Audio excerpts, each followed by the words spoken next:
So hello fellow banknote and coin collectors, this is Glenn, and today we're going to have a look at the £10 note. So this is the last series of the £10 note, and it was first issued in 1954, and it lasted up until 14th of February 1966, although it would have circulated for probably a few weeks after that, or a few months, as we actually exchanged to the dollar banknotes. So this was actually equivalent to $20, and the color, as you can see here, is a reddish orange color, and it is the same color that we use on the current $20 banknote. So this is the first series of polymer banknotes, and as you can see, the color is actually quite similar. So we have just kept on the tradition of using the same colors for the same banknotes, and that was cemented in this series, which was the Elizabeth II series. So all the banknotes of Queen Elizabeth II that were issued in the pound series were actually new series of banknotes. And if we look at the signatures, this is Coombs and Wilson, and between 1954 and 1960 they had Commonwealth Bank of Australia, which I don't actually have a banknote with that. And this one is the later series with Reserve Bank of Australia. So the actual serial numbers you want, all of these have WA, so there is no different letter prefix. But you want, for the Commonwealth, you want 00 and 28. So you want W8, 00 or 28. And for this series, the Reserve Bank, you want 28 or 63. So this one's WA 51, so it is a mid-range prefix. And then we have the same here, 32. So that is also mid-range. And then we have 46, so that is also a mid-range. There are 61,151,000 banknotes actually issued. Most of those would have been returned to the banks because of the high value.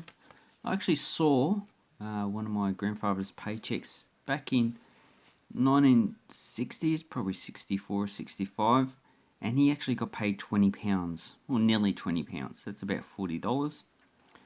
And that was actually a lot of money back then.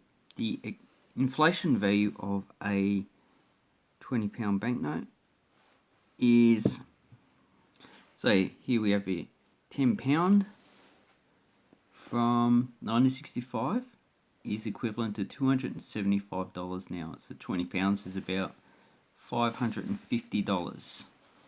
So if you actually save one of these banknotes from 1965, or 66 nearly is close, then you need to get $275 just for the actual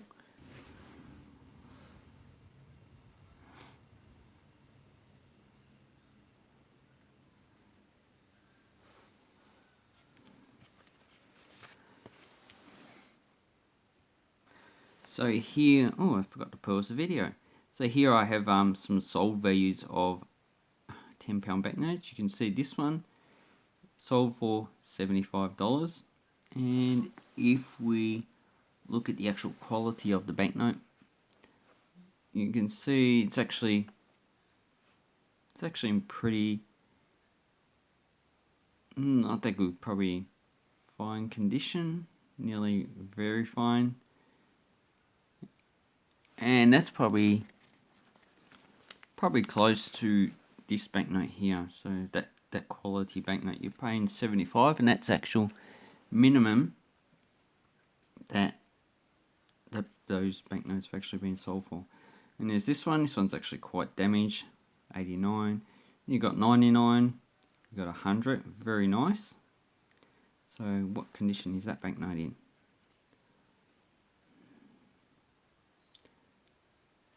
Okay,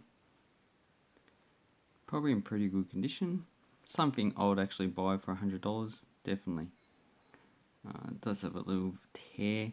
You got 116, 129. Not worried about the George VI banknotes. And you got $200, which is almost very fine.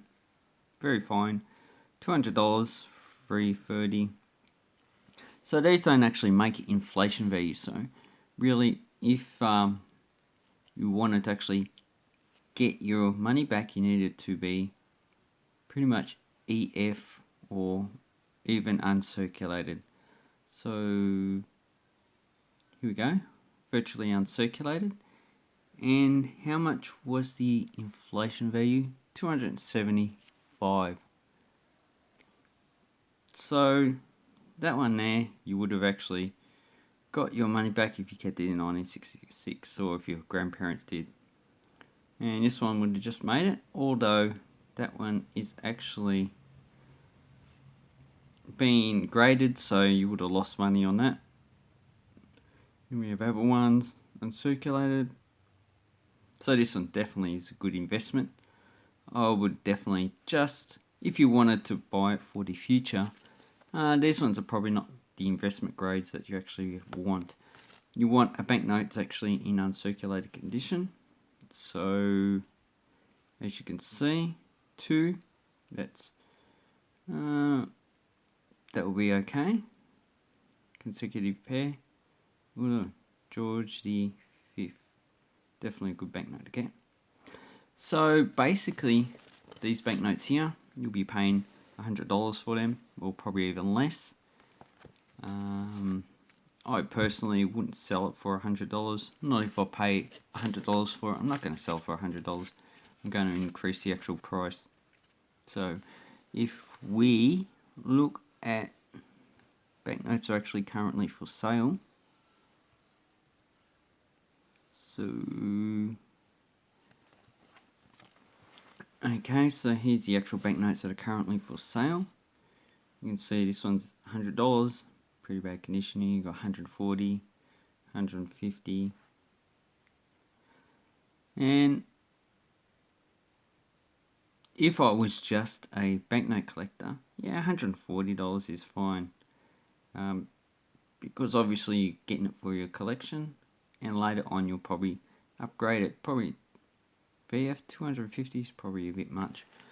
So basically, I would only get these banknotes for $100 if I was gonna resell them. Probably this one like 140, and this one probably 150 or 160. Even though what I've just shown you is actually what they actually sell for. And this one actually has a radar, so a 5-digit radar. Even though I'd like that to actually be a 6-digit. So this one I'll probably sell for probably $200 if I was going to sell it, but I'm not going to. Anyway, I hope you enjoy the £10 banknotes. So what is actually on these banknotes? So you got Governor Phillip, one of the first governors in New South Wales. Then you have the coat of arms. That's a more modern coat of arms. Actually, it is a modern coat of arms. And then we have the watermark is Captain James Cook. And as you can see, it has a lot of anti-counterfeiting features before the onset of computers as we know them today.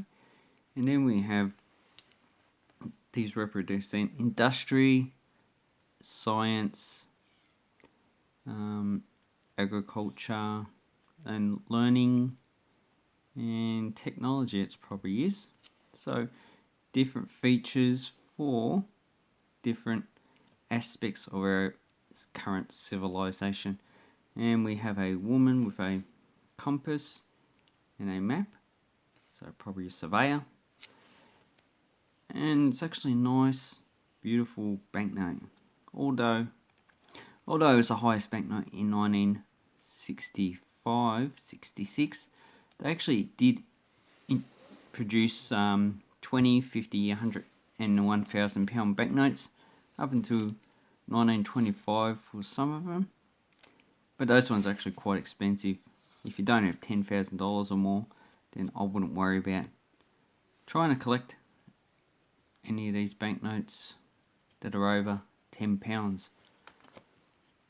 But they are a bit of a hit and miss. You can actually pay a high price and sell it for a low price, which well, if you bought it in 2008 and you're selling it now, that's what you'd actually be doing, because they've actually lost a lot of value.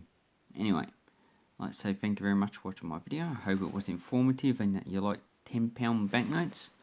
Thought I'd make it a bit different than the current polymer ones, but they'll be back next week. And also have an awesome banknote and coin collecting time. Thank you and bye bye.